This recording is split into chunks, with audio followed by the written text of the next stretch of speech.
बिल्कुल 25 तारीख को आगरा में वो शामिल होंगे। अभी अखिलेश जी तो 25 तारीख को जब आगरा यात्रा पहुंचेगी तो उस पर उनको इनवाइट किया है और अखिलेश यादव जी 25 को वो शामिल होंगे और यात्रा में संबोधन करेंगे। राहुल गांधी और अखिलेश यादव के बीच बढ़ती दूरियां खत्म हो गई हैं। सीट बंटवारे को लेकर अब अखिलेश यादव मान गए हैं और अब भारत जोड़ो न्याय यात्रा में राहुल गांधी के साथ अखिलेश कदम ताल करते नजर आएंगे। यात्रा जब आगरा पहुंचेगी तो अखिलेश यादव इस यात्रा में राहुल गांधी के साथ नजर आएंगे। इसका ऐलान उत्तर प्रदेश कांग्रेस के अध्यक्ष अजय राय ने किया। यहाँ पर हम लोग 25 तारीख के लिए कि राहुल जी की यात्रा हम सबके नेता की यात्रा 25 तारीख को आगरा में होगी और हमारे राष्ट्रीय अध्यक्ष जी का निमंत्रण पत्र था, वो लेकर मैं आया था और मैंने यहाँ पर कार्यालय में दिया। हमारे इनके राष्ट्रीय सचिव चौधरी साहब थे, राजेंद्र चौधरी जी, उदयवीर जी, उनको दिया और कांग्रेस सभी सपा के लोग थे। 25 तारीख को कि वहाँ पर राहुल जी की यात्रा में शामिल हों और इंडिया गठबंधन को मजबूत संदेश देने का। कहा गया ऑफिस से कि आगरा बिल्कुल 25 तारीख को आगरा में वो शामिल होंगे। अभी अखिलेश जी तो 25 तारीख को जब आगरा यात्रा पहुंचेगी तो उस पर उनको इनवाइट किया है और अखिलेश यादव जी 25 को वो शामिल होंगे और यात्रा में संबोधन करेंगे। गौरतलब है राहुल गांधी की भारत जोड़ो न्याय यात्रा 24 फरवरी को दोबारा मुरादाबाद से शुरू हो रही है। भारत जोड़ो न्याय यात्रा के आगरा पहुंचते ही इसमें अखिलेश यादव भी राहुल के साथ दिखाई देंगे।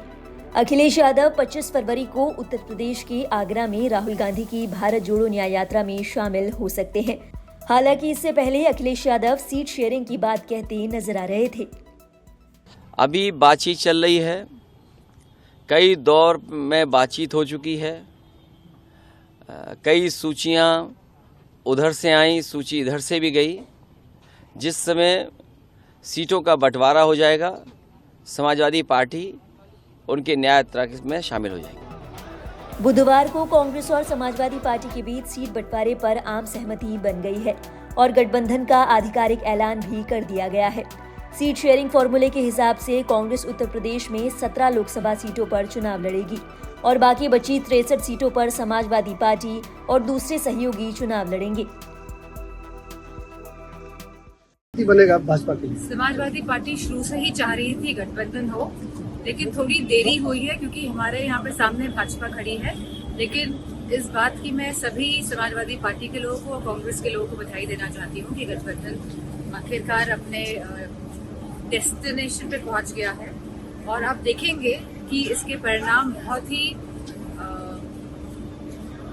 अच्छे होंगे और सब लोगों का समर्थन मिलेगा। क्योंकि आज जो है हमारे जो 4 स्तंभ जो आप भाजपा कह रहे हैं कि हमारे युवा हैं, हमारी नारी हैं, हमारी किसान हैं और हमारे जवान हैं, तो इन 4 स्तंभ पूरी तरह से आक्रोशित भी हैं, दुखी भी हैं, निराशा में भी हैं और मुझे पूरा भरोसा है कि आने वाले चुनाव में लोग आपको भाजपा के साथ तो दिखाई देंगे, लेकिन वोट वो गठबंधन को ही करने जा रहे हैं। गठबंधन के लिए भारतीय जनता पार्टी चुनौती नहीं साबित होगी। गठबंधन के लिए भारतीय जनता पार्टी चुनौती नहीं साबित, मजबूती के साथ गठबंधन लड़ेगा भाजपा। कुल मिलाकर देखें तो उत्तर प्रदेश में कांग्रेस और समाजवादी पार्टी के बीच 2024 के लोकसभा चुनावों से पहले सीटों को लेकर चल रही तनातनी अब थम गई है। लोकसभा चुनाव से पहले 7 साल बाद एक बार फिर मोदी को हराने के नाम पर यूपी के 2 लड़के मिल तो गए हैं, लेकिन अब सबकी नजर अखिलेश यादव पर है, जब वे राहुल गांधी के साथ न्याय यात्रा में शामिल होंगे।